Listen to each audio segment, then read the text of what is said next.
Happy birthday to you. Happy birthday, dear Steve. Happy birthday to you. Thank you, thank you, thank you. Thank you, dear. You're a little pink. Huh? You're a little pink. You know, it's been a wonderful week. Can everybody hear me okay? When they handed me the microphone, I said, I don't think we're going to have any problems. I'm pretty loud anyway. Thank you. It's great to be here. Lakeview has always had a special place in my heart. And Dr. Hemphill, first and foremost, kind of got the ball rolling with getting me here.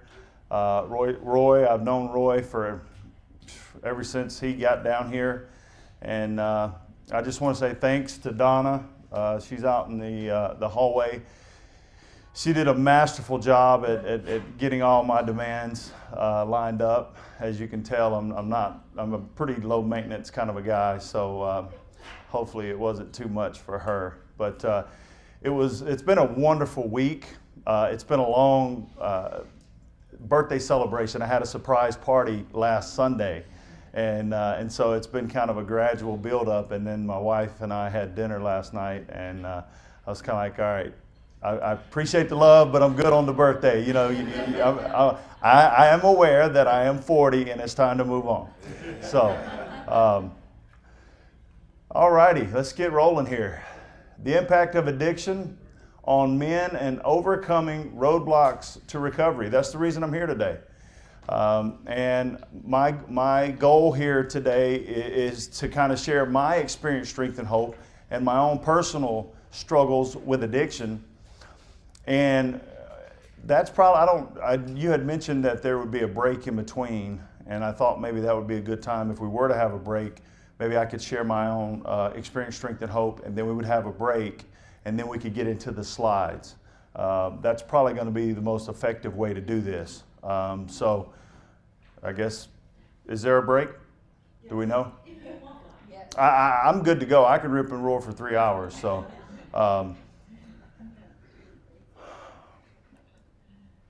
why don't we dive right into it then, and then we'll just figure it out. Overview of presentation. Society has long told men how to act and feel.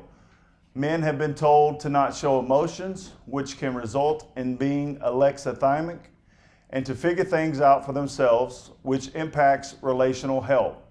This has resulted in men struggling with a move away from treating masculinity as an internal trait that can be measured to viewing masculinity as something people do or perform. This model expects men to exhibit different presentations of masculinity over a course of time and in different cultural contexts. Therefore, this interaction with addiction thrives and is philosophical nonsense, especially in men. As a former NFL football player and a person in long-term recovery, I will share my experience, strength, and hope. As I tell my story, the barriers and roadblocks regarding masculinity and addiction will be discussed. The basic core values of surrender, faith, willingness, purpose, and grace are the cornerstone to men finding long-term recovery. The philosophy behind these core values and the ongoing journey will be presented and understood by the conclusion of the presentation. And when we conclude today, my hope is that participants will understand a model of masculinity, its impact on developing addiction through a compelling personal struggle, that of my own. Participants will learn and understand the roadblocks men face in finding recovery.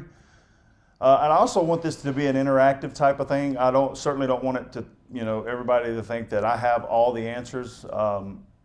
But I think if together we all kind of do this as an interactive piece, there's a lot of smart people in this room, and I certainly don't want to claim to have the copyright on all of it. Participants will learn core values that men need to find recovery.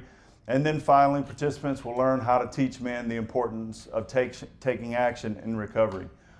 My keynote presentation is taking action. And to me, that's the answer to everything.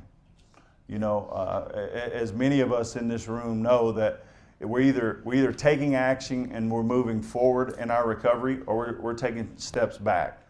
And so that's something that I could spend 3 hours on in and of itself.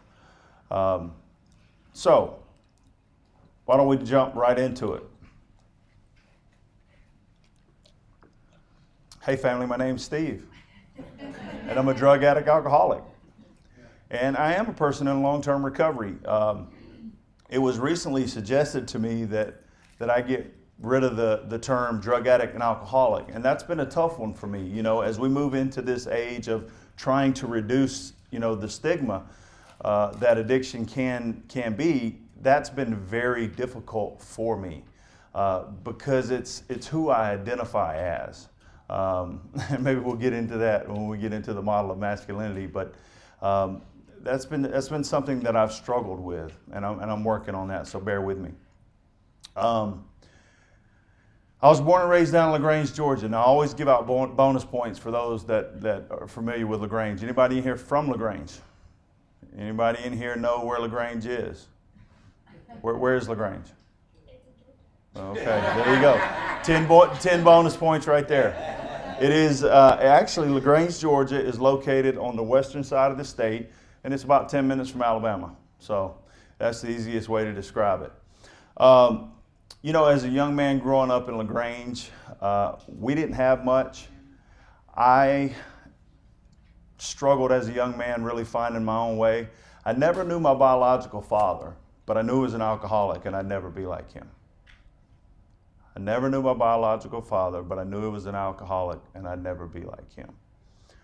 My mom was raising my sister and myself. My sister's 13 months older than I am, and she was doing the best she could to make ends meet. She was working 2 or 3 jobs, and we were on what I call the fish sticks and food stamps plan, and literally, like, we were on food stamps, and we would divide up fish sticks, and that was our meal at night. And my mom was doing the best that she could do, but you can imagine what kind of environment this created as a young man trying to find my way at, you know, 5 years of age. Who am I? You know, what's my purpose in life? And not having a male role model in my life, you know, what kind of model of masculinity was there for me to be a guidance or a compass, if you will.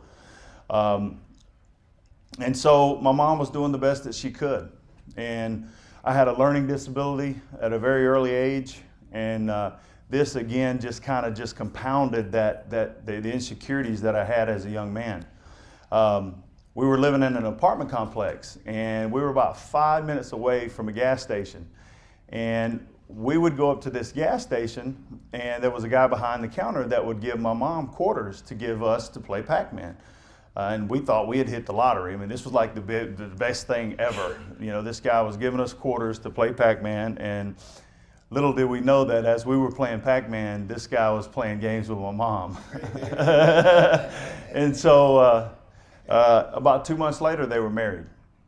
And needless to say, that was a profound change that took place in my life at that time. You know, what I love about recovery is the gift that recovery gives you and the ability to forgive. But it still doesn't change what happened during that time. This gentleman, all he'd ever known was, you know, violence. He was verbally and physically abusive. And that's what I grew up with as a young man in LaGrange, Georgia.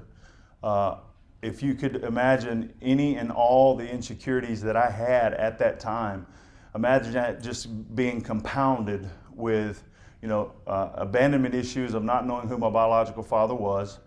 And then all of a sudden we're all living in and it's not like we upgraded and went to a better quality of living. I mean, we went from a real small apartment complex to a 1-bedroom house, and we were all living in a 1-bedroom house. So just to kind of give you an idea of what it was like for me as a kid at 5 years of age, trying to find my way with all my own, you know, insecurities and questions about who I am as a man, and questioning my masculinity, if you can do that at 5 years of age. So we're living in a 1-bedroom house. My mom's doing the best she can. She marries this guy who's working at this gas station. And I had a mild form of Tourette's. So if I start to jump around, don't think anything of it. I truly have a mild form of Tourette's that I've learned to just manage over the years. But at the time, it was in rare form. And it was something that just, it was brought to light, over and over and over and over. And no matter, and my form of Tourette's was in the form of tics, motor tics.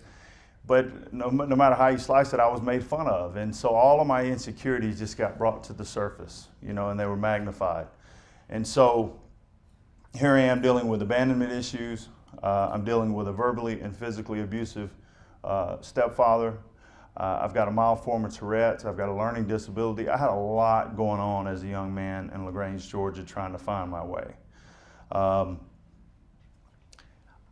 had a hole in my soul, as I like to call it when I tell my story. I had a hole in my soul, and I didn't know what I was trying to fill at that time, but there was a void there, and I was trying to fill it. I was really just trying to get validated. That's what I was really essentially trying to do. I was just trying to get validated. And I remember going to, we got any football fans in here? Okay. We got any Florida State fans in here? Right here, huh? Okay. So I remember going to football camp at Florida State. And at this point in time, I'm in middle school. And I was at football camp at Florida State. And I realized at that very moment, this is what I wanted to do. And what I also learned was that the harder I hit people on the football field, the more I got validated, right? Atta boy. That pat on the butt, we all yearn for that, right? That validation. And so I learned at a very early age that the harder I hit people, the more I got validated. And when we get into the slides later on, that's a big part of the 4 P's of anger that I'm going to talk about. It validated me in ways that I never dreamed it could. But really, it was the first release of dopamine that I ever had. It was that first drug for me. And that validation, man, I can remember it just like it was yesterday. So by the time I am a junior in high school, I played 1 year of high school football where I started, and I saw the field and, did that whole deal. I had a slight issue. Remember I told you I had a learning disability? Well, that started to come to light when it came time to pass the SAT. And so I had, pretty much every college across the country recruiting me to play the game of football, but I couldn't pass the SAT. Now, I think we all know that I'm fairly bright, or otherwise I wouldn't be standing up here talking to you today. But I do believe that I had a severe form of anxiety, and that was compounded with a lot of other things going on in my life at the time. But for whatever reason, I just could not pass the SAT. So one of the top high school recruits in the country ended up signing a scholarship to play for University of Georgia. Now, I would have been a Gator. We got any Gator fans in here? Yeah, that was pretty weak. We got a couple Gators. I would have been a Gator, but the coach that was recruiting me at the time, he ended up going to South Carolina, and that just ruined the whole process for me. So I ended up not going to Florida. So I ended up signing a scholarship to go to the University of Georgia. And on my recruiting trip at the University of Georgia, we talk about signs and symptoms and things to look for when we talk about addiction. On my recruiting trip to the University of Georgia, I turned into a Power Ranger. Now, I tell people, when you first drink, that you turn into a Power Ranger, that could be a sign or symptom that you may be an alcoholic. It's like, I turned into a Power Ranger. I was a good kid in high school. I had not drank up to this whole recruiting and wining and dining process. And so for me, when I first got to Georgia, that was a big sign that maybe there's an issue here. And I turned into a Power Ranger, and sure enough, there was an issue. But I was able to turn the switch on and off. I had a lot of people telling me that, I was going to be home washing cars in a couple months, and that there was no way I was going to be able to succeed. By the way, I did end up getting a passing score to get into the University of Georgia. I got a passing SAT and ACT score, but I had a lot of people telling me that there's no way I was going to be able to sustain that. And what the SAT and ACT didn't prove is that, with 25 hours a week in study hall, you can do anything you put your mind to. And that's, that's one of the big things when I talk to high school and college kids today is you can do anything you put your mind to. You just got to set your mind to it.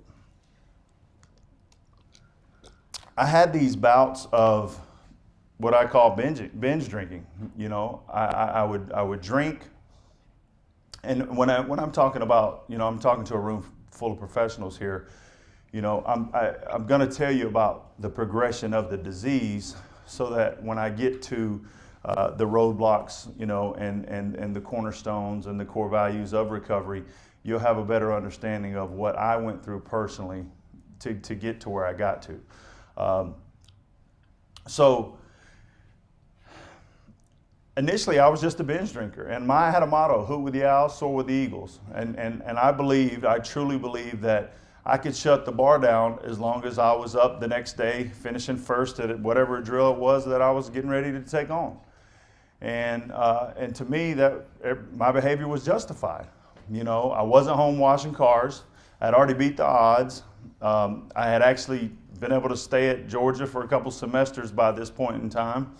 And so I had kind of beaten a lot of odds at this point, not to mention I got out of LaGrange, Georgia, which, as you know, it's about 10 minutes from Alabama. And so, all was well in the world.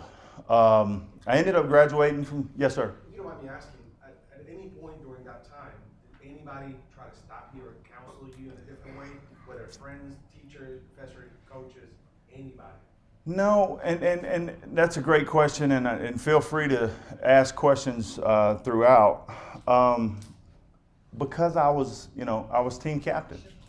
I was the Leon Farmer Strength and Conditioning Award winner, which was given annually to the player that dedicates the most to the program.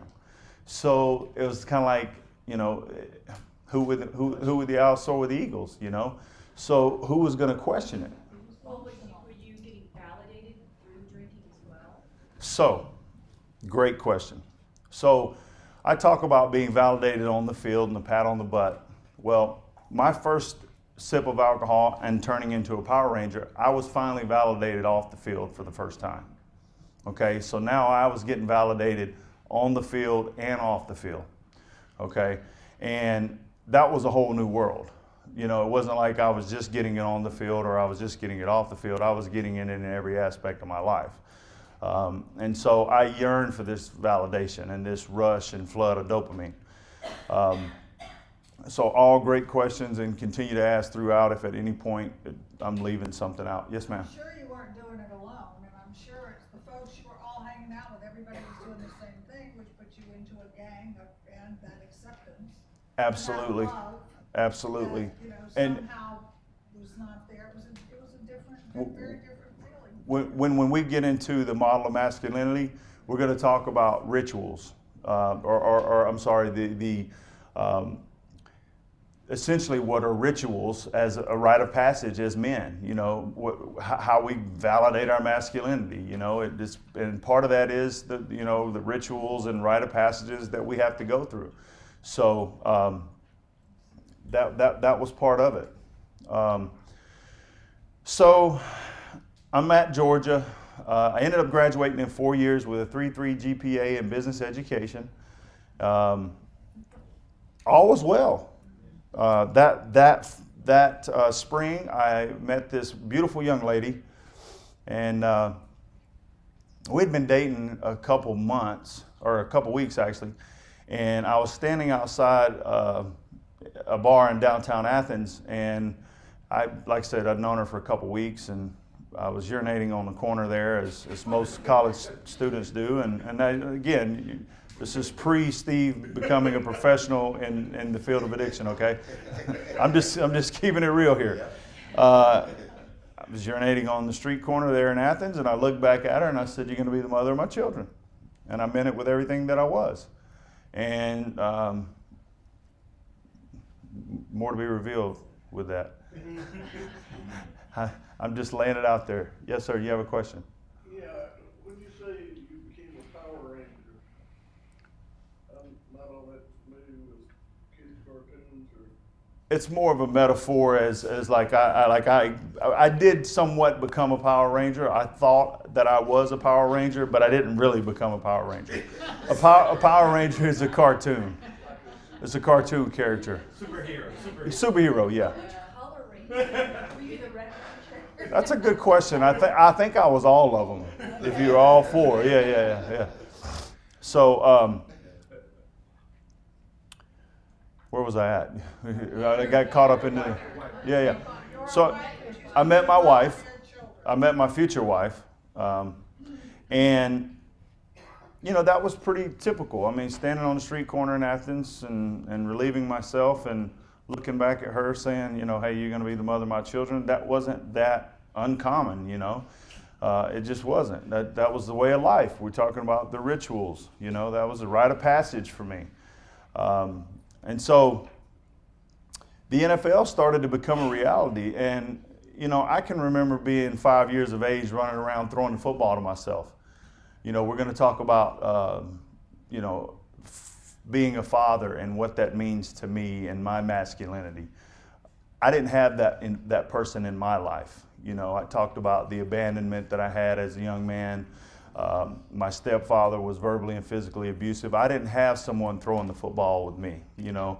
And I can remember 5 years of age, I remember thinking, yeah, I want to play football on TV. And my mom will tell you to this day that she remembers the day I told her, Mom, I'm going to play on TV one day. I'm going to play football on TV one day. And I was talking to Dr. Hemphill recently. He called, and I was getting ready to take my son to a baseball game. And just how important that is in my life today, you know, as the father that I want to be for my children. But anyway, back to Georgia. So I graduated in 4 years with a 3.3 GPA in business education, and the NFL became a real possibility. Going into my senior year at Georgia, I had a third-round draft grade, and so they were projecting that I would be third-round pick going into the following season. What they didn't foreshadow was that middle of that year, I was going to end up tearing my shoulder up. We were playing Kentucky, and I went out to go make a block, and I basically tore my rotator and my labrum, okay?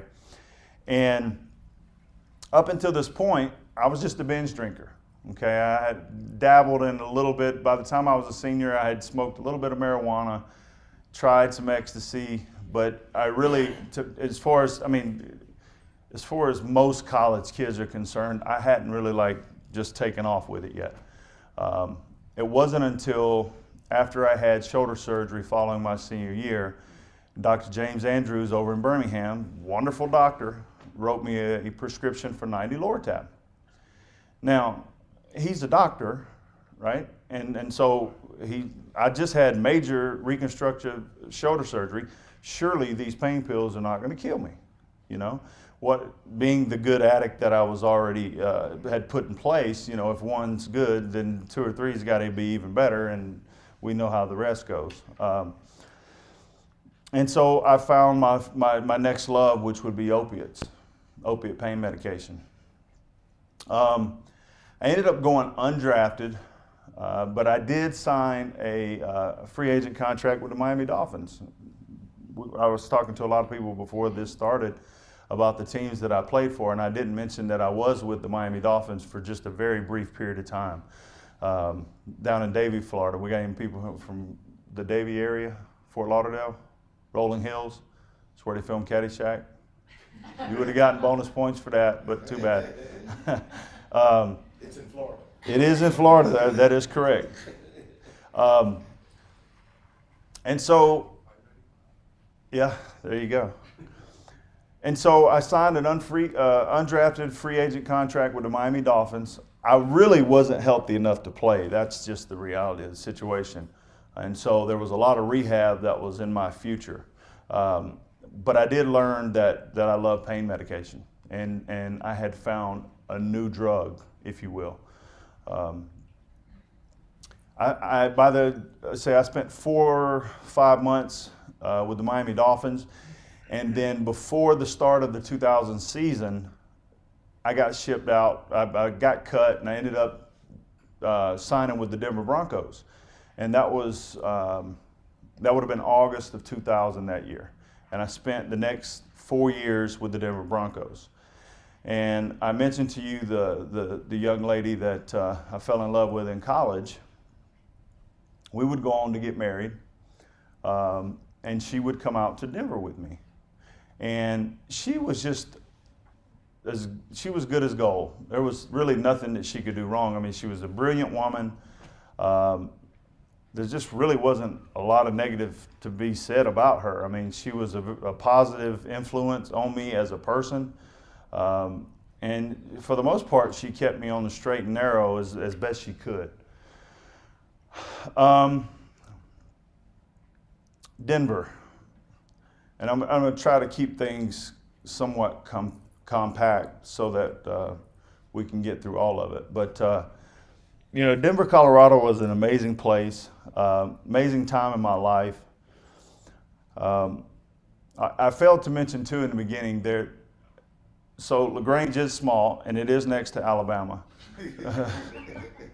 And so it's pretty rare that, you'd have someone make it to the NFL coming from LaGrange, Georgia.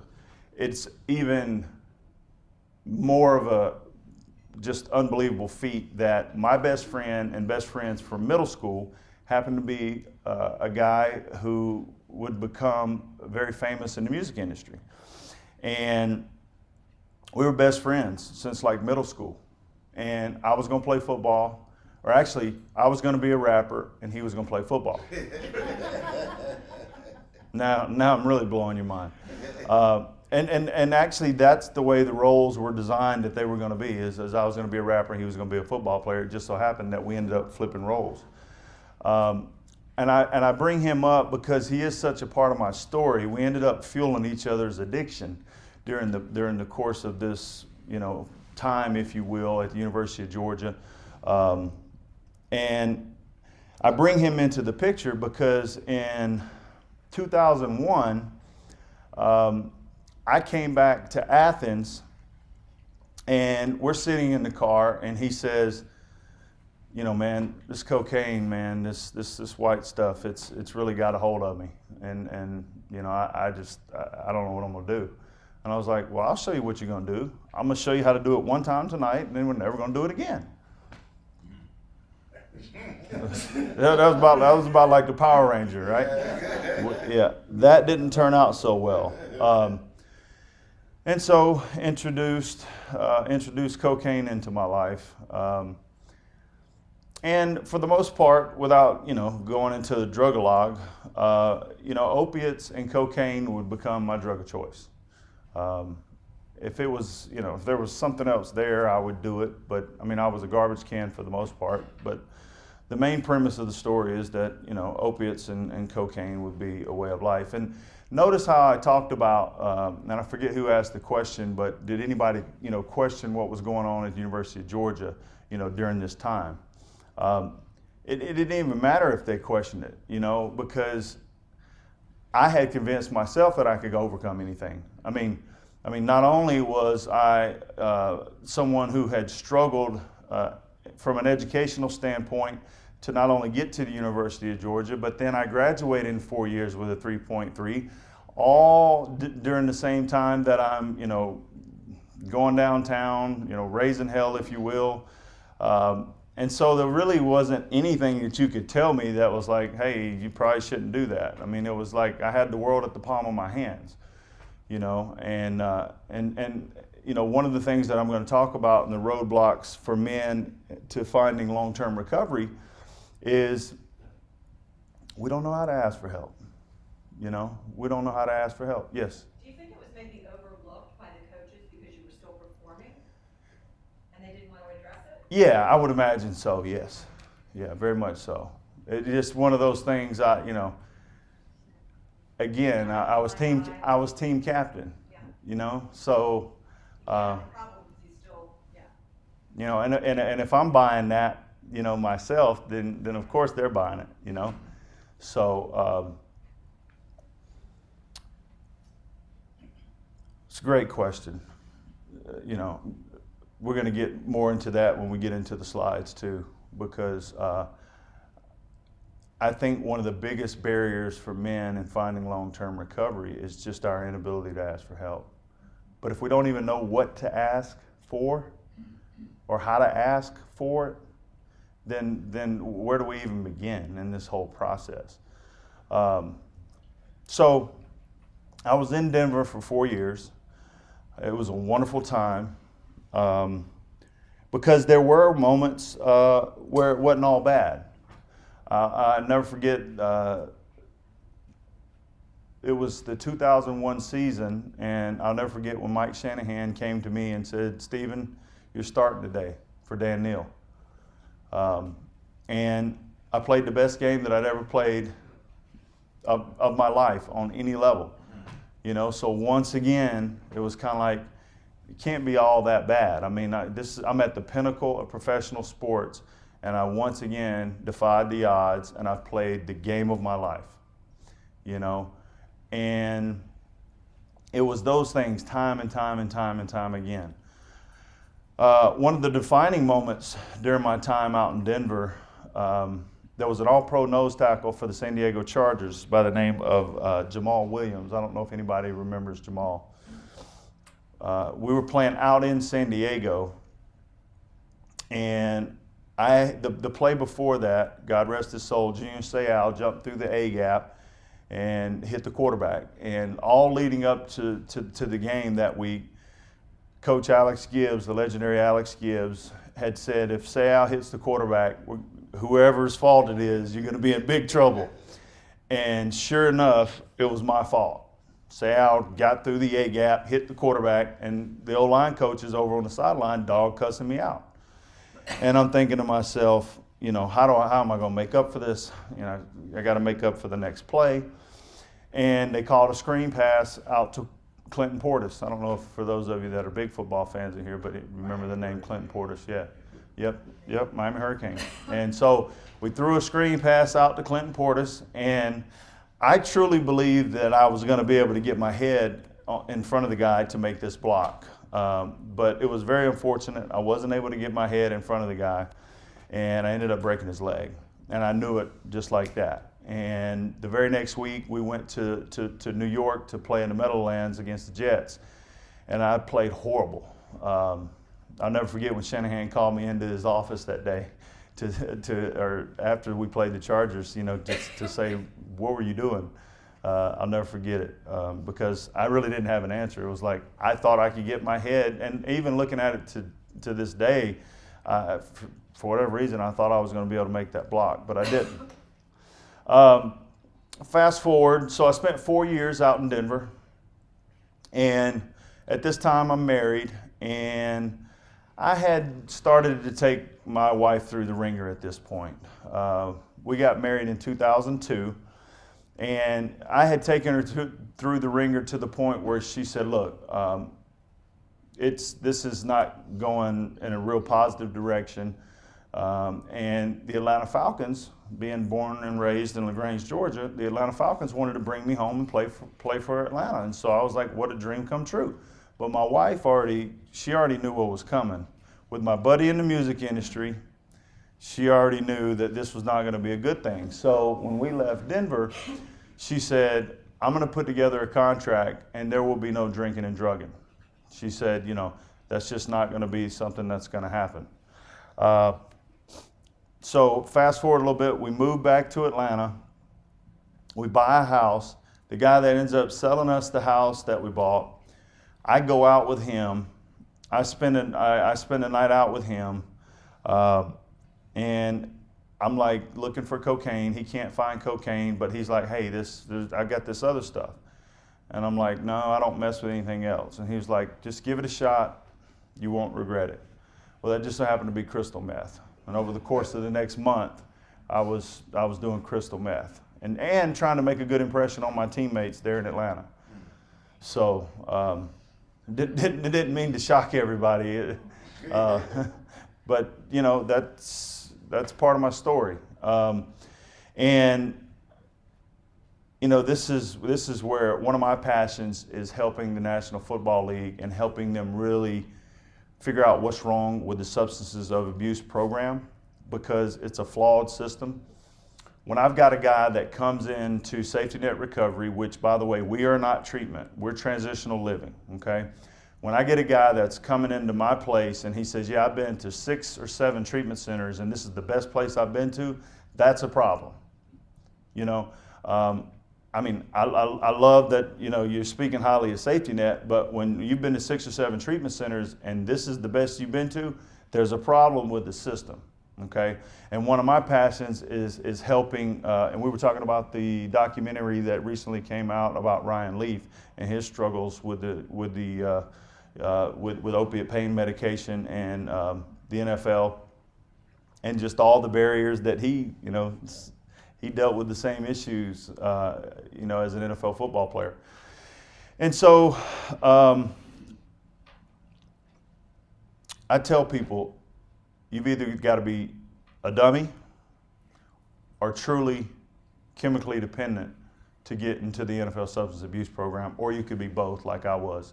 And so when my wife had me sign this contract, I signed with the Atlanta Falcons. And in Denver every year, the substances of abuse test was only done in August. So it's done once a year for substances of abuse in the National Football League, which is a joke. I know. I mean, I'm sorry that that's breaking news, but that's just, that's the sad reality of what we're facing here. And then I get guys coming to my place saying, yeah, I've been to 6 or 7 treatment centers. This is the best place I've been to. And I'm thinking, wow. But in Atlanta, because we had a new coach, the test was administered at a different time. Because we had OTAs, we were able to have more practices. And so the substances of abuse test was given out in April. And so I walk into the building after being on a cocaine bender, I walk into the building that Monday morning for practice, and it said offensive line substances of abuse test. And there we go. And of course my wife had already drawn up the contract. If you test positive, that's it. And so she didn't leave in 2004, believe it or not. And I hadn't found true recovery yet, where I was working 12 steps and sponsor and that whole deal. They had suggested that, and this is another issue I have with the substance of abuse program. They said, hey, we think that you need inpatient treatment. And I said, no, I don't think so. And they said, okay. Now, why would I be dictating to them? Like that makes no sense. I was like, so there's just so many issues with that program, and there's a lot of things that I'd like to do in my life, and getting that program to where it needs to be is one of them. But before I digress too much further, in 2004, believe it or not, I wasn't working a true 12-step program, going to meetings, sponsor, that whole thing, but I was abstinent. And believe it or not, in 2004, that was my most successful year in the National Football League, both as a player and from a team standpoint. I earned the Steve Barkowski co-offensive MVP trophy, which was given to the 5 starters and myself, because I backed up every position on the offensive line. I do not think that would have been possible had I been drinking and drugging in the fashion that I was prior to me going on my little 6-month abstinence, based stint. We went to the NFC Championship game against the Eagles. We had just an amazing year. We were 1 game away from the Super Bowl. I don't think all of that was just because I just happened to be sober that year. I think that I had a very successful year because I was away from drugs and alcohol. But I often wonder, how much success could I have had I listened to the people that were doing the evaluation that said, hey, you need treatment, and not that that was anybody's fault. I made the decisions that I made, and as I mentioned earlier about my biological father. I tell people I never knew my biological father, but I knew he was an alcoholic and I'd never be like him. I also like to tell people, that's not the reason I drank and drug. I drank and drug because I liked the effects that alcohol had on me, okay? So let's be real clear about that. So back to the NFL. my passion for the program, the substance of abuse program, or lack thereof. And so in '04, we had just a phenomenal year.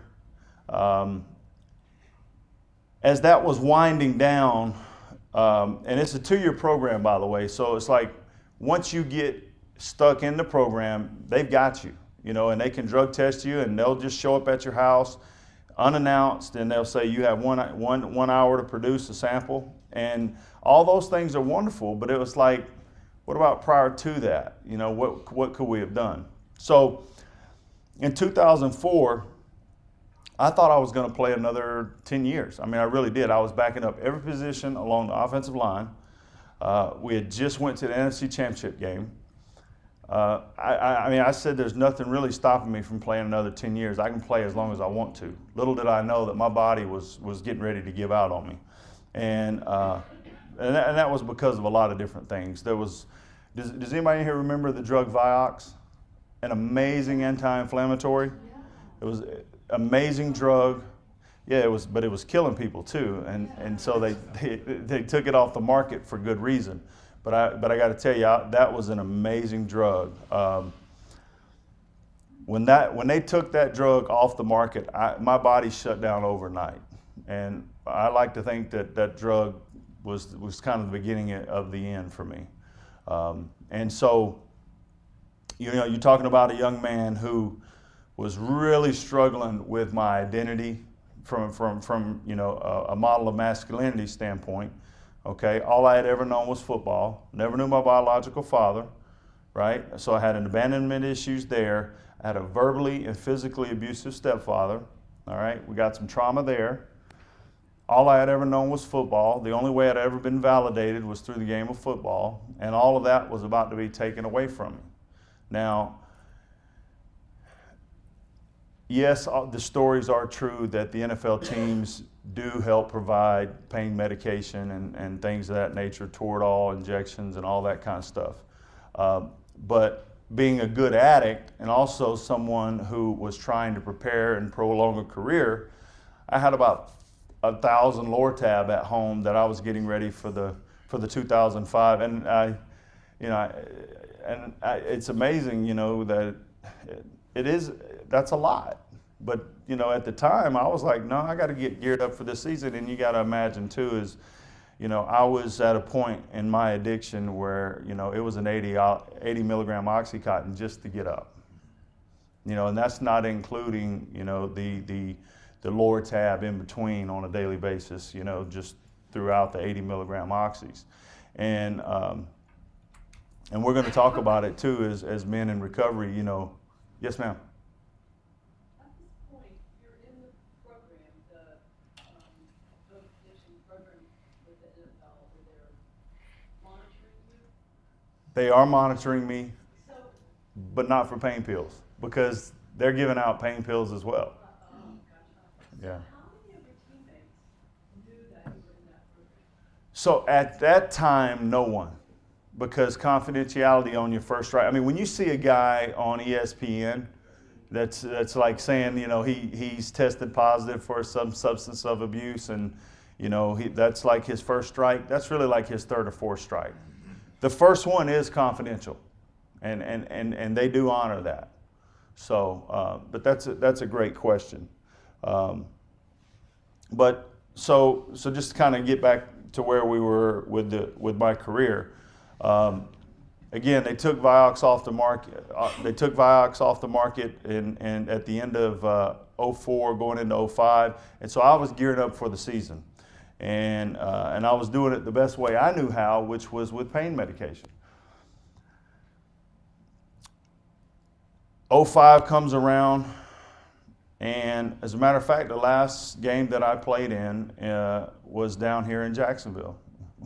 That's why I knew there was something about this place that just kind of like, I love it down here, but it was like, I can remember being on the sideline, and I remember my back and my neck going out on me. And I remember thinking, that's it.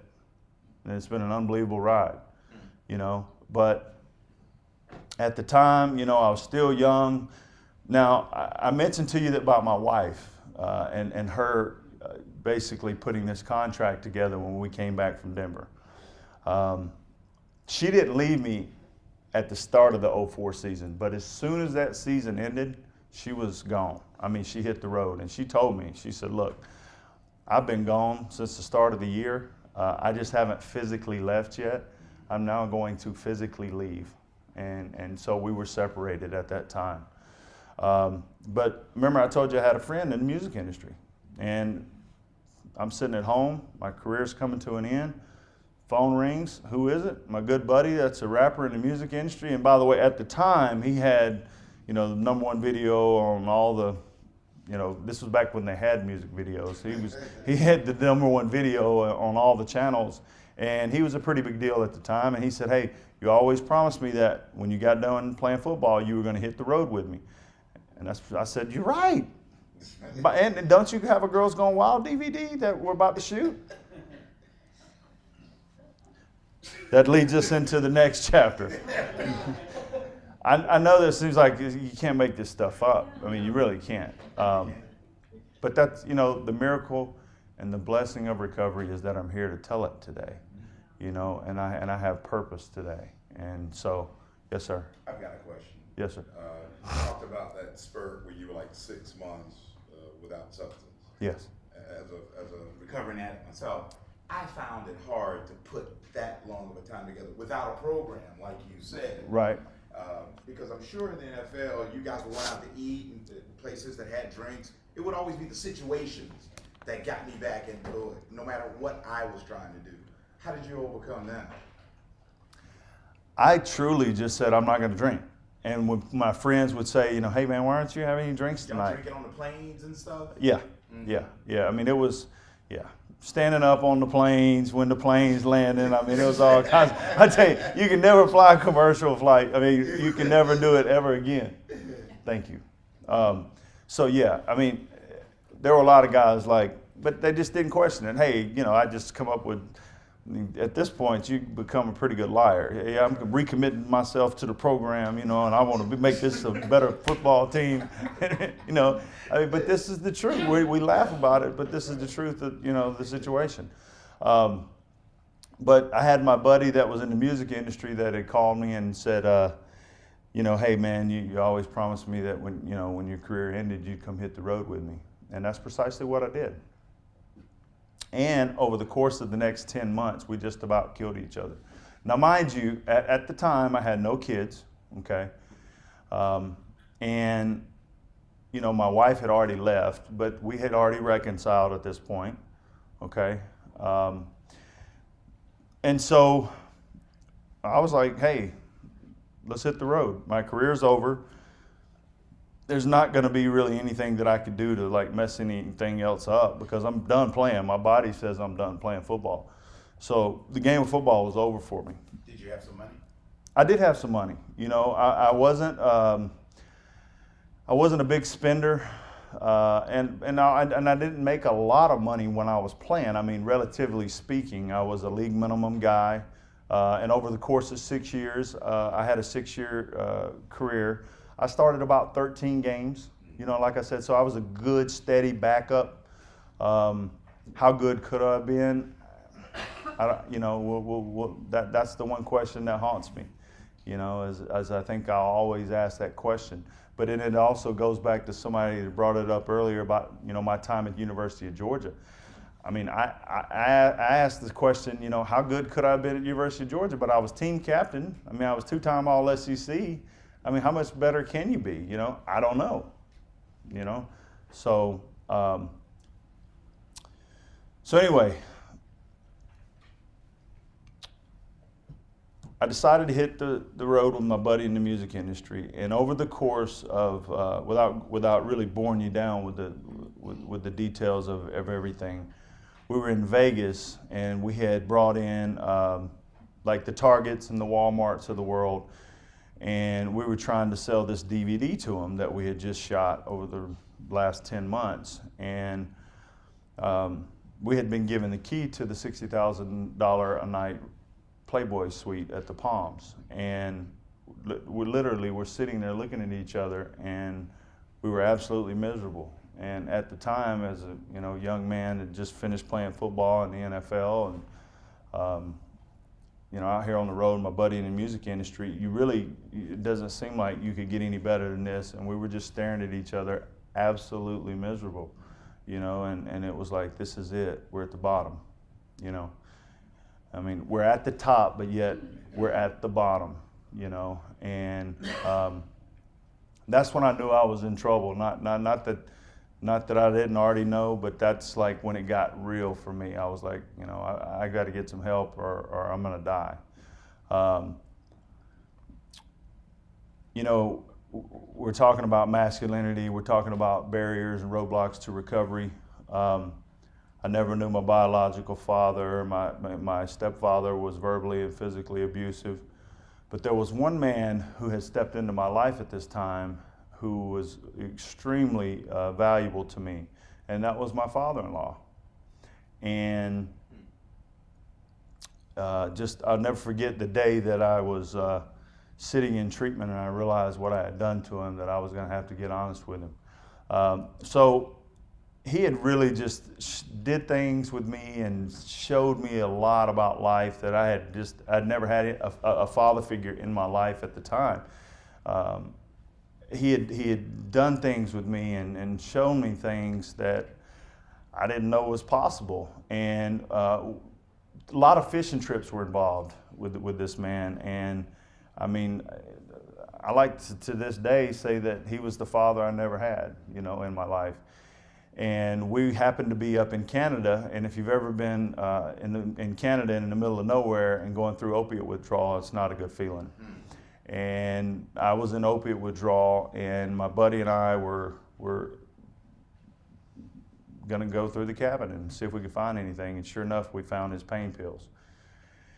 And I remember the day I was sitting in treatment, and I realized that, I had taken this man's pain pills, and he's the one guy that in my whole life, really took me under his wing and took the time that I felt like I'd always deserved, and he was the one man that I had betrayed and took his pain pills. And I'll never forget that day. But the beautiful thing about recovery is we also get what? Forgiveness. And so I had that opportunity to make that amends with him as well.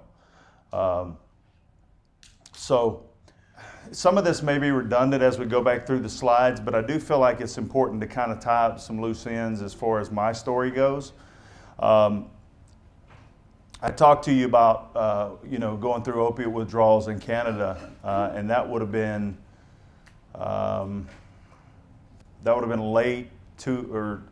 summer of 2006. October 14th, 2006 is when I entered treatment there in Smyrna, Georgia. And, that's where my recovery began, over 10 years ago. And I'll never forget the three things that my doctor told me I had to get down pat. And that was that I had to get honest, and this isn't any groundbreaking stuff, but it is a part of my story. I had to get honest, I had to get open-minded, and I had to get willing. And those are the three pieces that, have been, crucial to my recovery for a very long time. Once I found out that I have a chronic, progressive, and fatal disease, for me, it was kind of like, oh, okay, this is all starting to make sense. I'm not just, crazy. And so that was a big piece for me. We're going to get into it with the slides, but one of the biggest things I think as men, and we talk about barriers for men finding long-term recovery, is ego and pride. Ego and pride have to be replaced with humility and gratitude.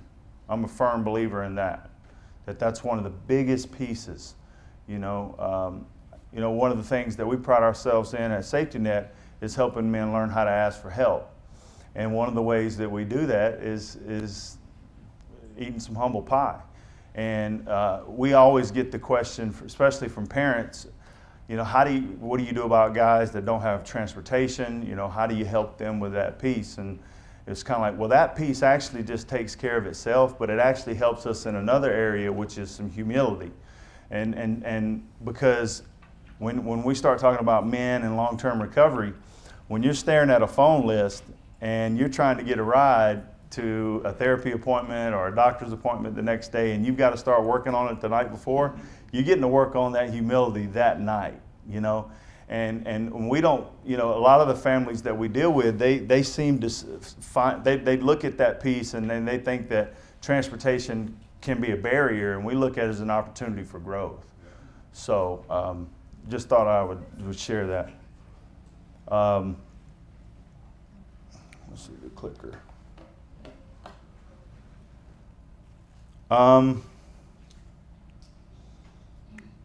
Before I steal the thunder on the slides, let's. So again, I've shared my experience, strength, and hope, and I love that everyone here has kind of been interactive and asked questions, and I'm sure there'll be more questions that you'll want to ask, and I welcome that opportunity.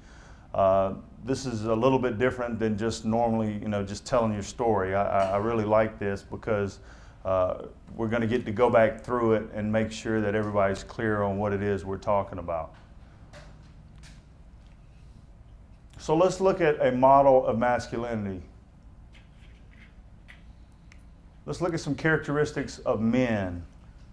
When we start looking at external rewards, esteem, status, privilege, power, income, those are some of the external rewards that we're talking about.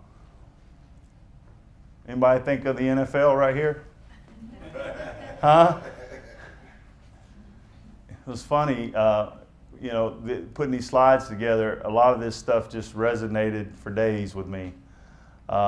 Internal rewards, legacy of relationships, service, choosing one's vocation. You know, for many, many, many years, I was defined by the fact that I was an NFL football player. You know, and that's sad, but that's just the truth. You know, when I first got into, somebody was asking during the break about, you know, how long it took me before I was willing to share, you know, my story. And I would say within the first couple years of getting into recovery, you know, if I got asked to be of service, I was of service. But it was probably 8 years before I was really wanted to revisit that whole NFL background thing. And there's a consultant at Safety Net, and he actually challenged me. You know, he said, "You've been running from that guy long enough. It's time you face those demons." And it wasn't really the demons as much as I had just put that in a closet to never be revisited again, because the egotistical Steve Herndon football player, I wanted to get as far away from that guy as I could possibly get. And this consultant of ours challenged me to embrace that, you know, and he said, you know, a lot of people are fascinated by that whole NFL piece, and come to find out they are. And what I have learned through kind of the rediscovery process of that man is there was a lot of good there. You know, it's just a matter of kind of rechanneling that energy. When we start talking about the internal rewards,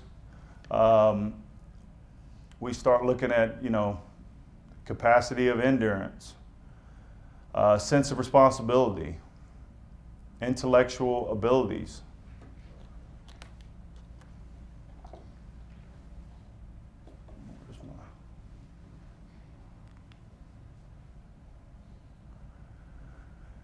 We were talking about this earlier as far as a model of masculinity, and we were talking about the rites of passage, if you will, the rituals, this traumatic piece. It's the socialization process that is necessary. It's traumatic, and sometimes it comes with negative consequences. You know, I forget who asked the question, but it was, did your coaches notice, you know, what was going on at the University of Georgia? They probably noticed, but I don't even know if they cared, you know, because it was more about what I was able to produce for them, you know, on the football field. It can be dysfunctional. The idea that proving one's masculinity is psychologically damaging. You know, many of us have been told forever that, you know, our masculinity is based on the number of hours we work. You know, I'd like to disprove that theory and say that that's not the case.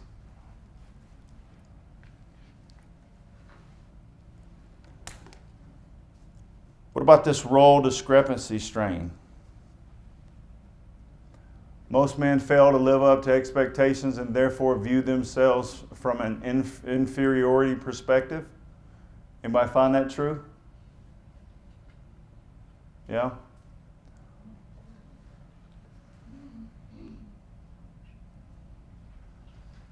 Why do men struggle to find long-term recovery?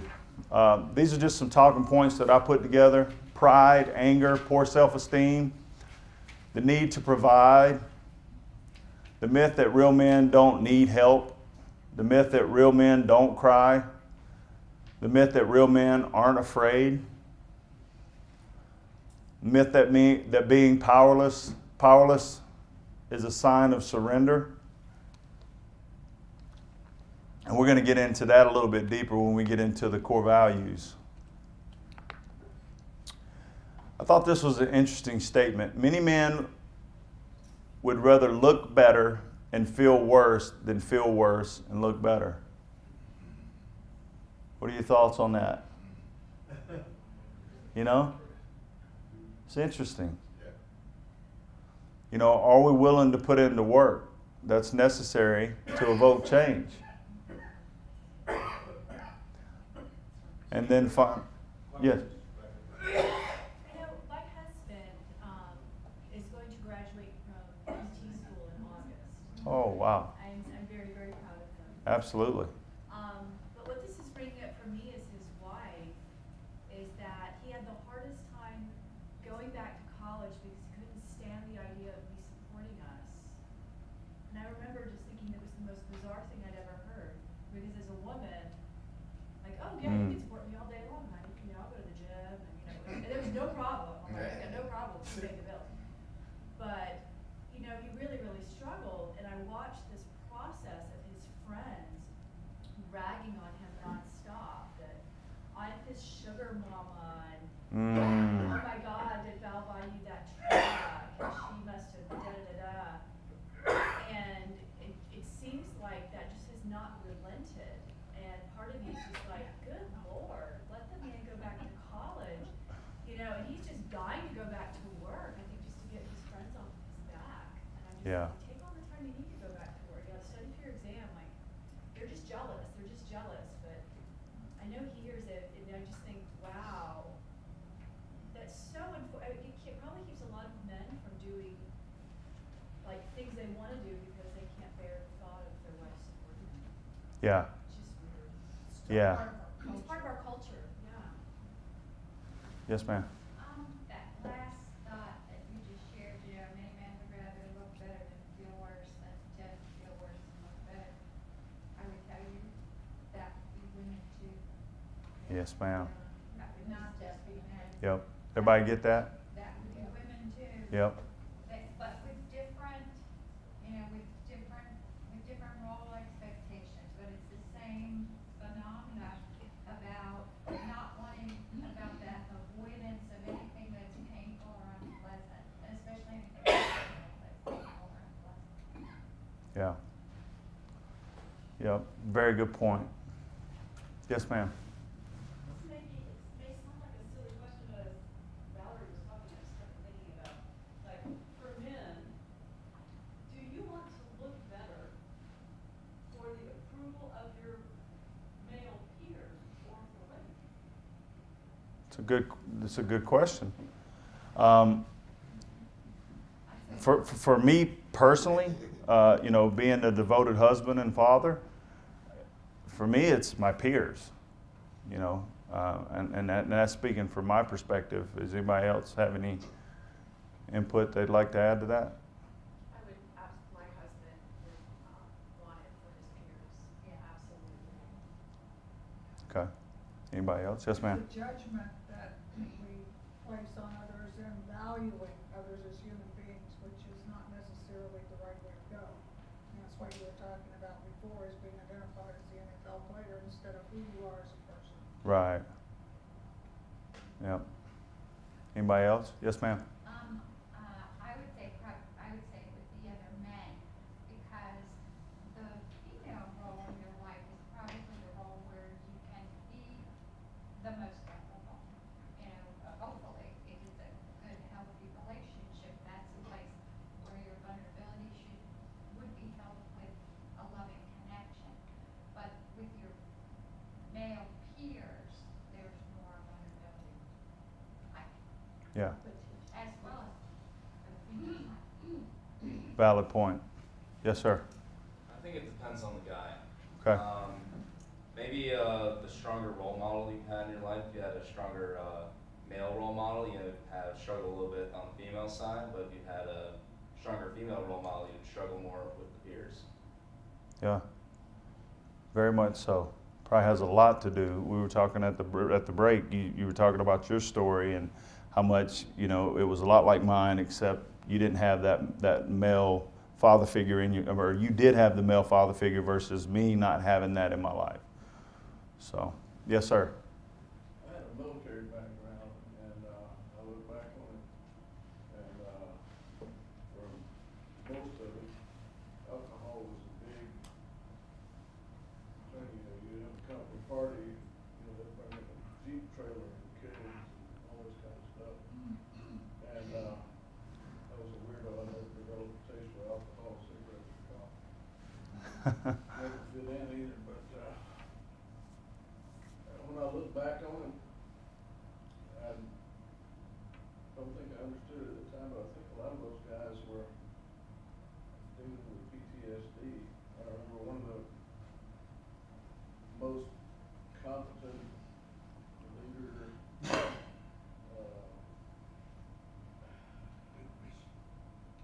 skillful aircraft maintenance guy. At the end of the workday, before even heading home, and even on training exercises in the field, his platoon, you know, he'd invite the first sergeant and the commander to come down and inspect his tent, which was Right. they had the big stash and so forth. But at the same time, I heard him talking one time about he didn't like the idea of hunting because he had killed several men in Vietnam and just had no desire to kill anybody. And I just wonder how many of them, you know, got to maintain this tough, rugged Yep. facade, and inside just must be torn up. Yep. Yep. Valid point. I think, Yes, sir. like in my case, I never jumped in the drug world because I grew up in that environment, so a lot of my friends died and killed and all this stuff. So I was always skeptic about, if I try it once, I might get caught up in that, and I know how's that going. But on my end was more, I was chubby when I was a little kid, and all of a sudden I became a halfway good-looking guy. So it was the more I could get through them, whether I slept with them or not, my status amongst the other guys was, wow, this is the guy. Mhm. So, and that's how I kept people at bay, by just pretending and playing that role. Mm.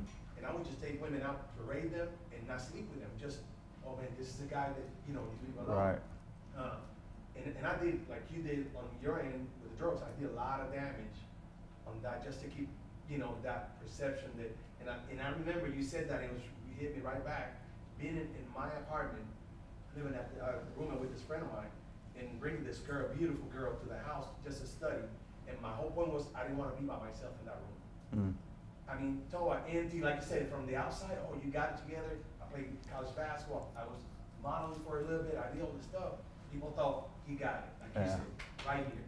And I remember sitting in my bed like, this is horrible. You know, at the end of the night, you by yourself, you're empty, you're lonely. Fortunately, you know, my out was, you know, God. I found that refuge in God and took all that away from me. So basically, I didn't care less what you think about me or anybody. Just, you know, I just take care of my family, take care of my relationship with God, and I do the best I can. But I became very shrewd about what I did, if I didn't need you, I'd push you aside. It was, you know, like I said, military background, 10 years in the military. You know, if I don't need you, I'll push you aside. I mean, my goal is this, because I remember walking into the project saying, I was born here, I was not gonna die here. Right. You know, and whatever it took, you know, sometimes a little bit of illegal stuff, sometimes just lie, just using people, just going through stuff. So, you know, yeah, you put that face to the people, but inside you know, you know. Yeah. You don't know us. Yep. Yes, ma'am. You know, as a woman hearing this from both of you guys, it just makes me think that the whole idea of masculinity of like hurting people, you know, whether you're pushing people on a field or you're hustling or you're shooting, it just seems like that goes against human nature and you have PTSD just from trying to be a man. Yeah. Yeah, because I'm just thinking, I just want to give somebody a hug, you know, and then that makes me a woman, right? Yeah, babies and children and ducks and, you know, but I just think, God, just to be a man, you gotta. But like he said, I didn't have a dad guiding me, saying, this is how you do things. Let me show you. You don't have to slap people around to be a man. You know, you don't have to do all these things. So in our world, we cruising through the world, figuring out, hopefully, like I found many people, you know, adult people that I didn't hang out with kids, I hang out with older, because I was like, I don't know how to do this. I'm gonna try to figure out who knows so I can learn. You know, so we learned in the process, again, we hurt people, we hurt ourselves. And again, going to what you said about your husband, my wife's a pediatric dentist. I worked for her for 6 years, managing the office. My family, my own family, but now, you know, I went back to college, I got my career, you know, life is good, you know, and my focus, which I recommend to your husband, is I'm doing this for my family, not for anybody outside this house. Right. And long Yeah. term, who benefits? Yeah. You know? And conversely, what this young lady is saying, and I was talking to Steve on the break, I did have that father figure from day one, and we lived a very nice life. But my father didn't convey those things to us. I can never remember my father telling me he loved me or crying in front of me. Although I knew it because of the things we had, and we never wanted for anything, that was his way of showing love. We were taught, though, you do for women. To this day, I open doors for women, I open a door for my wife, I never let a woman walk in a place in front of me. All that stuff was taught. That was taught to be a man, but the crying part, The south side. the south side. Man, we ain't soft. Yeah. So, Crying session here. there's a piece when I get into the taking action piece, and what exactly that looks like. But because it's really pertinent to what we're talking about right now, you know, we're going to talk about what it means to be a father, and kind of, you know, for me personally, it's been about breaking that cycle. Even though I didn't have that in my life, what I want to role model for my kids today. And so, believe it or not, happily married, 15 plus years with the same woman that I was standing outside the bar in Athens.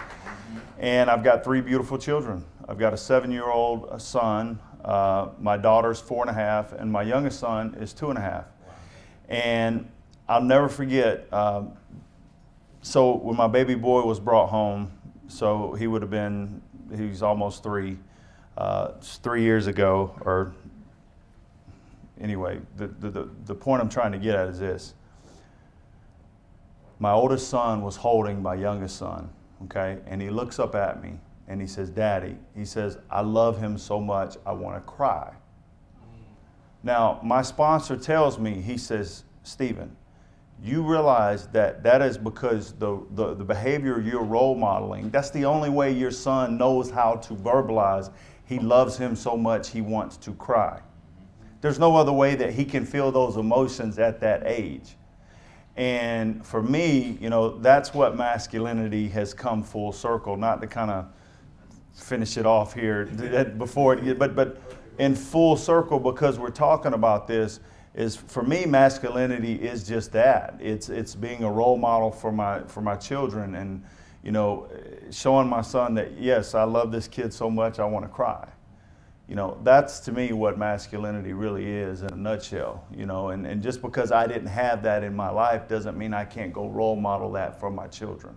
If I may add, you know, your dad, by being the way he was, the one you didn't know, and your stepdad, like I look at my dad, who's a professional musician, ironically, he showed me how not to be, you know, if I want, you know, he showed me how I didn't want to be. So I took that route. Ironically, my older brother took his same route. This is from his son. I'm the way you are. I have 2 daughters. They do absolutely everything that I do. They hunt, they dive, they everything. And I've been able to look at them the way you said your child and model that. And because I didn't want to be like my dad, so I had a choice. Ultimately, it's our choice. That's right. Yeah. Good stuff. Really good stuff, you know, and I don't know how many places this is taking place today, but I don't know how many people are willing to go to the depths that we're going today to really look at masculinity and what is masculinity. So, this is interesting to me, you know, failure is a lack of effort, is it? I think that question can be double-fold. You know, inability to ask for or receive help. You know, like I said, I talked about the phone list that we give our guys there at Safety Net. We look at that as an opportunity to really get some humility in your life and start calling the night before as to how I'm going to plan out the next day. So establishing a need for comprehensive interventions. You know, these are just basic issues that we see with men. Extreme competition, difficult decisions, being able to make decisions, you know, suppressed emotions. These are just some obvious ones. Living up to the role. What exactly does that mean, right? Living up to the role. That's some of the basic stuff that we've been talking about. Lack of balance, social isolation, sleep deprivation. Roy, you deal with this at all? A little bit. Little bit? Yes, sir. Only last night. Yeah, right? Who said that? Yeah. And all of these are in the handout, so if I'm going over them too fast, just know that you've got them in the handout. And then domineering, you know, often this is I think this is the goal as a society is that at least society has said that this is the goal, you know, to be overbearing, bragging about oneself, you know. I mean, that's like the complete opposite that I want to be for my kids, you know, today is the complete opposite of all that. But for so long, society said this is what being masculine looks like. Verbally aggressing, arguing, negatively challenging the other person, reminding the person that they could have used adversive stimuli to hurt them. You know, those are all the things that I want to stay away from. Cognitive distortions that may interfere with men and recovery, all or nothing thinking. And then feel free to stop me on any of these because these are all really good. Overgeneralization, disqualifying the positive, mind reading. Who said, you like that?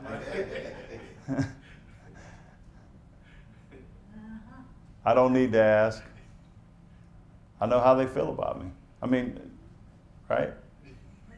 Anybody else relate to that?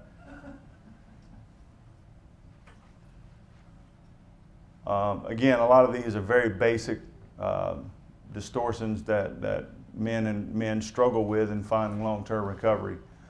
Fortune telling, emotional reasoning, categorical imperatives, and then catastrophizing. How about the 4 P's of anger? Your anger has a past. Now, what I love about this slide here is, so when I think about this slide, I think about how it relates to my past and how my anger has fueled the 4 P's. So I had abandonment, right? And I had verbal and I was verbally and physically abused by my stepfather, right? So my anger had a past, okay? My anger had a purpose because it what? It validated me on the football field, right? And then it had a pattern, right? I was seeking that validation, and then I found it with drugs and alcohol, right? And then finally, there was a payoff for me, the validation. So I really like this slide. Were you an angry football player? You get in fights in practice? Well, that's exactly what I was.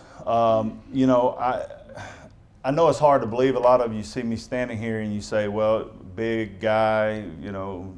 I'm actually small for NFL standards. I mean, I really am. I am a very small lineman when it comes to the National Football League. And so for me, guys that exist in the NFL that are like me, they're usually pretty mean, nasty, dirty players. You know, I know that's hard for some of you to believe, but you know, that's how I survived. You know, there's not a lot of short little guys running around like me that play linemen in the NFL. And I've talked about this a little bit, fathering as generative work, you know, ethical work, stewardship, development, relationship. Any comments about these slides here?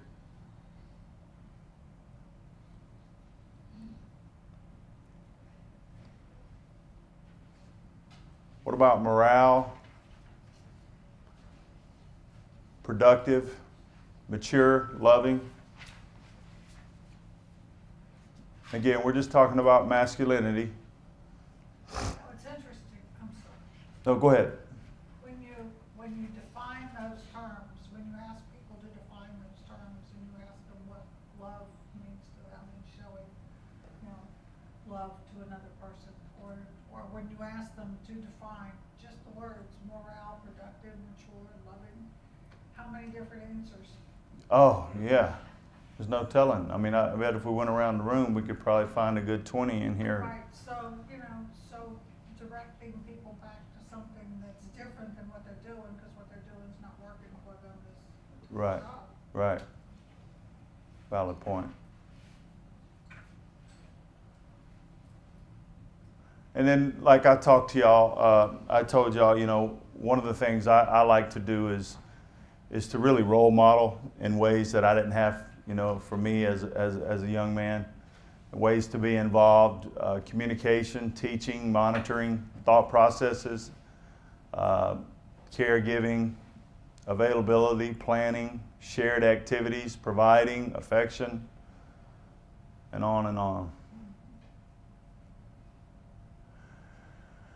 Taking action in recovery. So what we've done here is I've shared my experience, strength, and hope. Okay, we've talked about a model of masculinity, and then kind of what I really want to start to hone in on is some of the roadblocks that we as men have had as barriers in finding long-term recovery.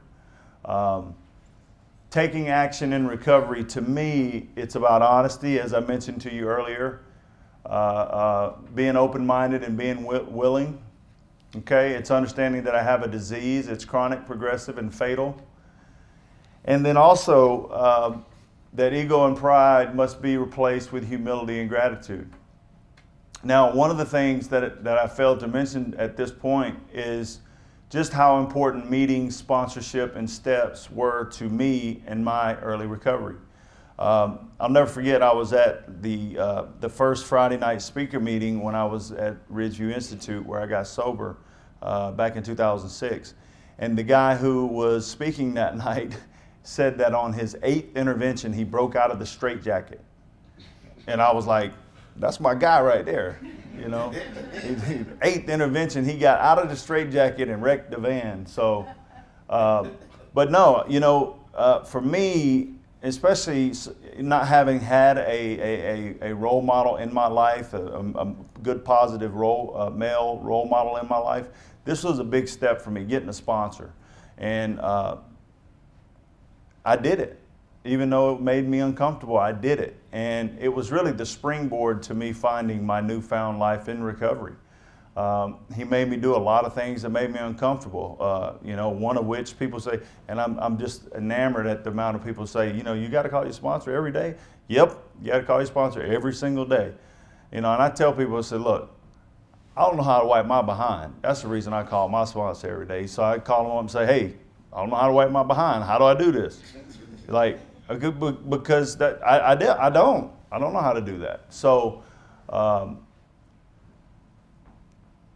so many things. I had the first sponsor I had for the first 8 years of my recovery, and then the last few years I've had a new guy in my life. And you know, my therapist was saying for so long, he was like, you know, there's no real need for you to find a new sponsor. And I think that's based on the fact that my therapist felt like I was at a pretty good place. But I know what I needed was more. I needed some more deeper diving, as we like to say. You know, let's go for a deeper dive. I don't know if any of you in here know Miles Adcox from Onsite, but he's a phenomenal human being, and he talks about taking a deeper dive and really looking at things on a deeper level. And Miles is his whole perspective on the deep dive is, how far are you willing to go? You know, I could have stayed with the sponsor that I had, but would I have been able to tap into deeper levels of where I'm at with my sponsor today and who I am, not only as a person in long-term recovery, but also a father? Because the gentleman who I ended up picking up as my sponsor, he has 4 kids now, but he's everything that I'm looking for in someone that I aspire to be. So,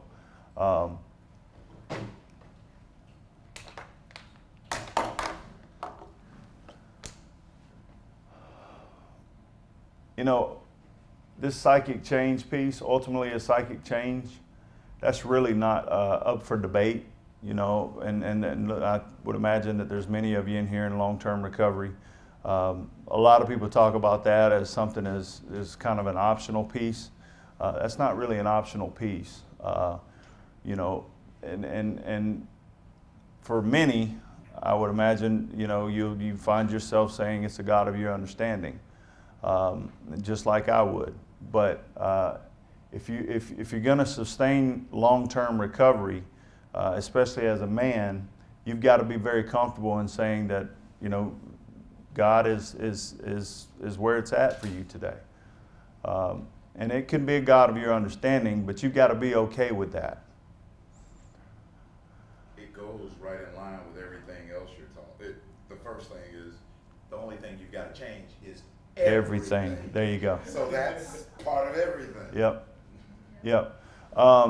You know, for me too, we've been talking about masculinity, and we've been talking about men and the barriers for us in finding long-term recovery.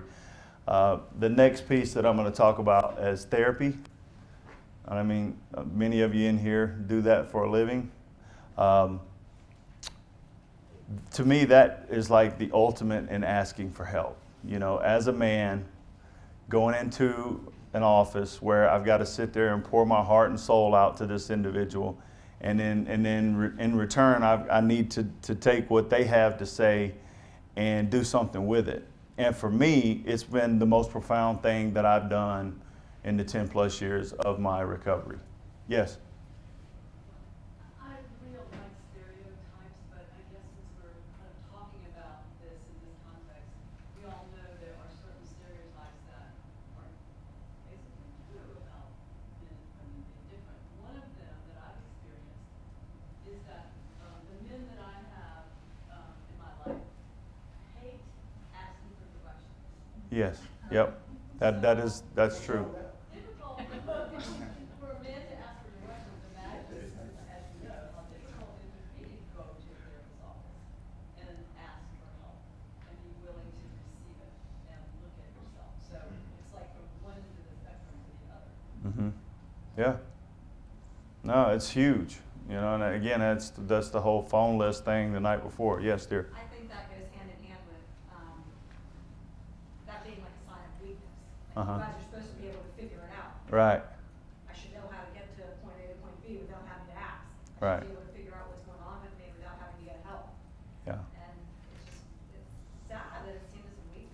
Yeah. Yeah. So the therapist for me has done so many things. Taught me how to be a better husband, taught me how to be a better father.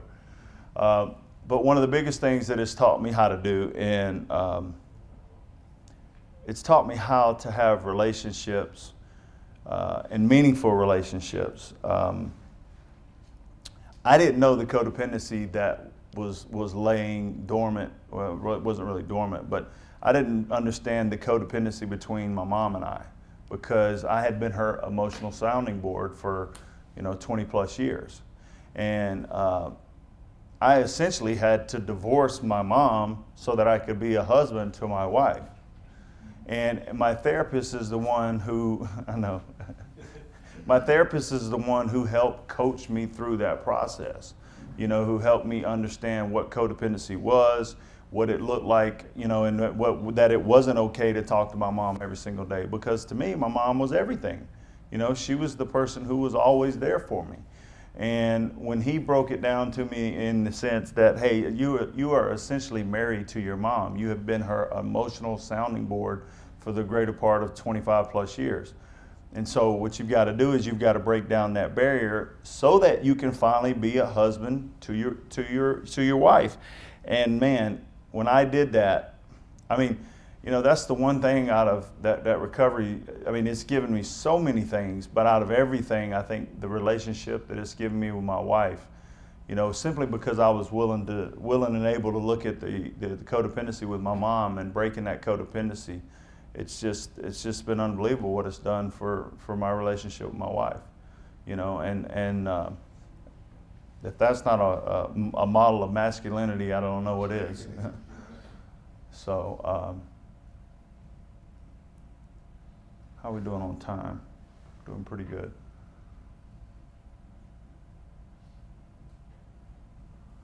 Core values as the cornerstone. Okay, surrender. Now, during the introduction, my business partner's name was mentioned, and our story is that he's a former United States Marine, so we were kind of the perfect marriage, I guess. When we were in treatment, I met him 10 plus years ago in treatment, and he was bopping around the treatment center, and he was like the happiest guy in the world, and I'm like, what in the world are they giving this guy? Like, he's on some happy pills. I want some of these pills that they're giving him. And but you know how you just gravitate to that person in treatment, and he was the guy that I gravitated to. And he said he was going to sober living, so I said, okay, I'll go over to sober living with you. And he sang this song. He got up in front of the whole treatment center, and he sang this song called "Rock On Recovery." He did it to the Addams Family. It was da da da da da da da da da da da da da da. And it was, to me, what I thought it was pretty amazing that he would get up in front of the whole treatment center and do that. So anyway, I gravitated to this guy, and he ended up going to sober living. He said, man, you got to come over to sober living with us. And I said, yep, you're right. I got to go over to sober living with you. And we get over to sober living. And now, one thing I failed to mention was this guy was, the Mississippi DEA told him his meth was the purest form of meth they had ever seen. He was a manufacturer and distributor of methamphetamines. So, not only was he a former United States Marine, but he was manufacturing and distributing meth prior to him getting into treatment. So we were just two peas in a pod, right? But we get into sober living, and I didn't realize that he was dealing with PTSD, and he was in a clinical depression. What his clinical depression to me looked like someone that was using meth. And he was 100, and this guy, now, this is a true story. I told you I'm small for NFL standards. This guy is like 5'9", okay? And he was 150 pounds at the time, soaking wet. And I had been getting him drug tested at the sober living place we were at for like 2 weeks, every single day for like 2 weeks. And finally he comes in, And this is the story of Can't Fight Love. He comes in one day and he's like, all right, I've had enough. You know, what's going on with me being drug tested every single day? And he calls the resident manager. And the resident manager comes over, and he comes over to the apartment, and he says, you need to go talk to the big boy. Well, the big boy happened to be me. Now, at the time, I was about 315 pounds. And I was out at the kitchen table working on my 4-step. And this is a true story. And Taylor was, again, he was 5'9", 150 pounds, and I mean, this every bit of soaking wet, okay? And he came walking out, and you have to excuse my verbiage, but he came walking out, and he was like, hey, big boy, get your ass up. And I'm like, I know this guy ain't talking to me. He's definitely high on meth. He's definitely high on meth. He's not talking to me. And he was like, yeah, you big boy. And so I stood up, and I'm like, okay, what's going on, man? And he was like, you're a rat, you're a snitch, you know, you can't come talk to my face. And I'm like, what are you talking about? Like, man, I've been trying to talk to you for 2 weeks straight. You ain't heard a word I've said. And in this moment, like, he's just going off on me. Like, I started crying. And I looked right at him and I said, man, I love you, and I'm scared you're gonna die, and I don't want you to die. And that's the story of Can't Fight Love, you know, and that's not a model of masculinity, you know. To me it is, today, as I stand before you today it is, but you know, that's one of the core values that I believe is kind of the root of what keeps men from finding long-term sobriety. You know, is this not being willing to go to this place. You know, and this was way before I knew anything clinical. You know, this was just my heart, you know. Being willing to be vulnerable. You know, ultimately that's what it all comes down to. So, but that day, Can't Fight Love was born. And, you know, our relationship has, you know, far exceeded just that day. It's something really special. So, faith, that's another cornerstone for men, you know, looking to find long-term sobriety. And to me, you know, esteemable acts build self-esteem. It's the little things, you know. What are you willing to do that you're not willing to do, kind of a thing. Very early on in my sobriety, I started saying the words truly blessed. I would go into a grocery store and people would say, how are you doing today? And I'd say, I'm truly blessed. I was astounded at how people reacted to just those little bitty words. You know, and esteemable acts build self-esteem. And for me, truly blessed and that statement really strengthened my faith. And that was another cornerstone to you know, my recovery. Willingness. You know, I mentioned honesty, open-minded, and willingness earlier. This one's big. I really believe this is imperative to finding long-term sobriety as well. And I have to ask myself on a daily basis, what am I willing to do that I'm not willing to do? You know, and it might be, well, you know, I'm willing to go to meetings, but I'm not willing to call my sponsor. Well, if I'm not willing to call my sponsor, then that's something I need to get willing to do, you know, or I'm going to be back drinking and drugging, you know. And so what's really cool about that phrase right there is you can interchange, you know, whatever piece that person's struggling with, you can interchange right there, and, you know, there's your answer.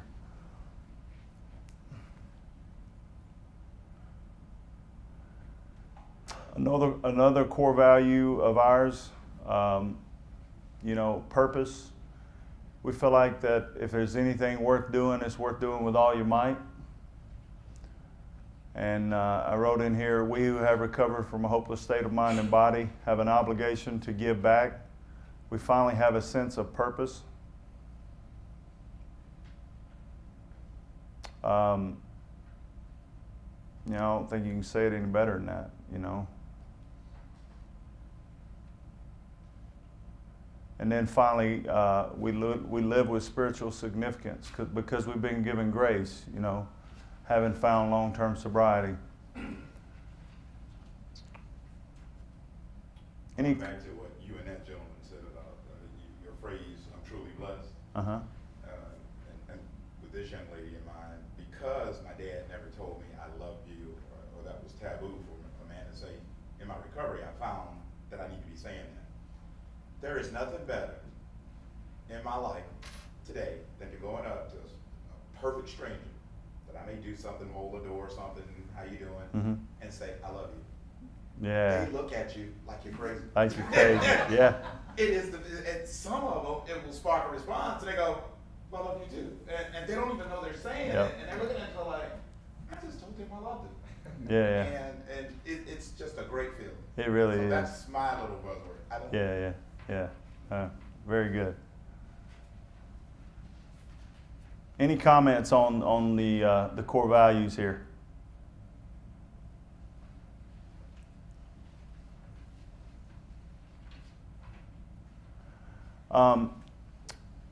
I think I'm just going to be able to hit play and this will play. But I want to show this little video. I was out in Denver, Colorado doing the keynote presentation at NCAD, National Conference on Addictive Disorders.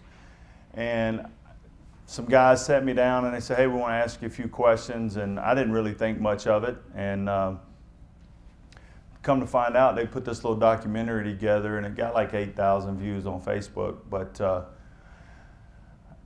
I just think it's kind of a nice little capper on everything, and then we'll kind of open it up for questions. And because I know there were several of you that had some questions and wanted to kind of have some private conversation, and I want to make sure we've got time at the end for maybe filling in any gaps that we've left open. So hey family, my name's Steve Herndon. I'm a drug addict, alcoholic.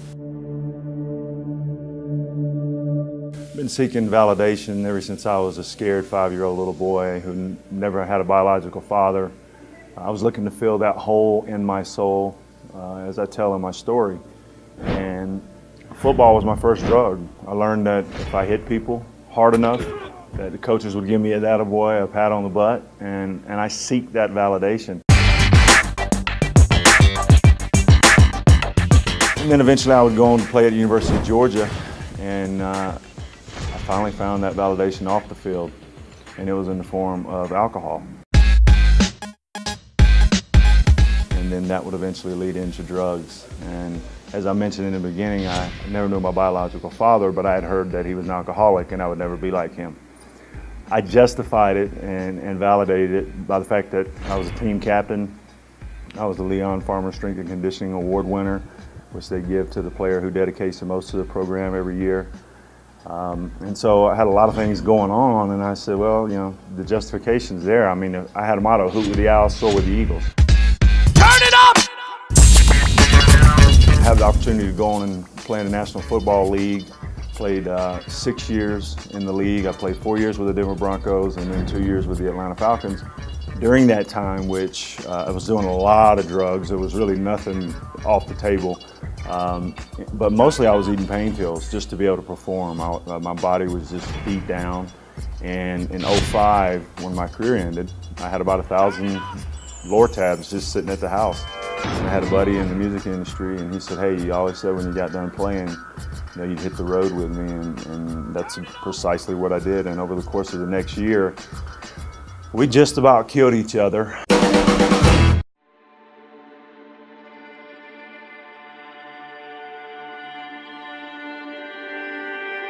As you can imagine, you know, the depth that my addiction took me, we actually shot a Girls Gone Wild DVD. And I remember vividly when Joe Francis flew us out to Vegas. They had this big party, and Joe handed us a key to a $60,000 a night room suite. It was the Playboy Suite at the Palms, and I was sitting there with my buddy in the music industry at 5 in the morning, and we were just absolutely miserable. And that's when I knew that we were in trouble. And not that I didn't already know we were in trouble, but that's when it really sunk in, like, wow, it doesn't get any better than this. And I was at the bottom of the pit.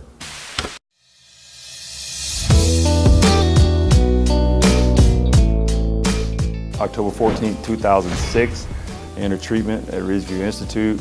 I spent close to 90 days at Ridgeview. That was before insurance would only do about 30 days. And then I had a marriage that I was trying to rebuild. My college sweetheart, and I had just taken her through the ringer. And she said, you know, you need to get home and fix this marriage. And I said, no, you know, I've been doing it my way my whole life, and I'm going to do it somebody else's way. And they recommended sober living.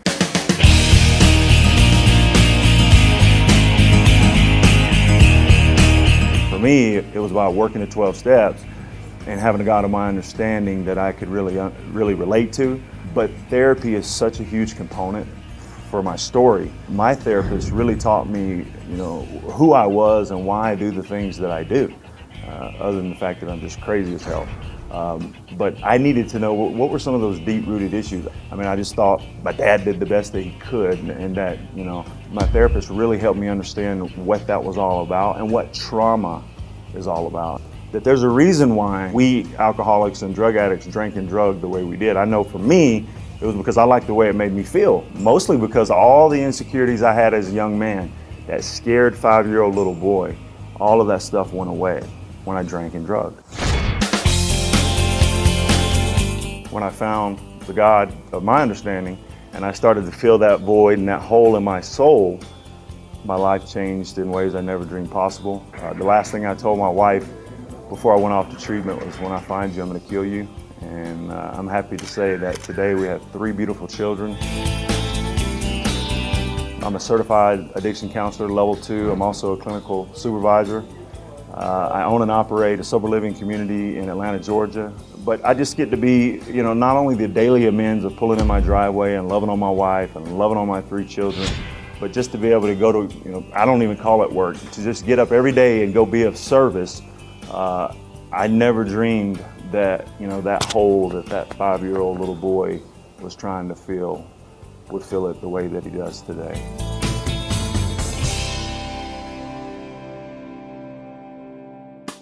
Thanks so much for joining me on the road to recovery from LaGrange, Georgia. So glad I was able to share Steve Herndon's story with you. A lot of people remember him from his years with the Broncos and the Falcons, his NFL and his AFL life. But you know what? A lot of people don't know the dedicated life he has now, where he's helping other people find recovery from addiction. So glad to have this opportunity and these opportunities to travel the country on the road to recovery and share amazing stories with you.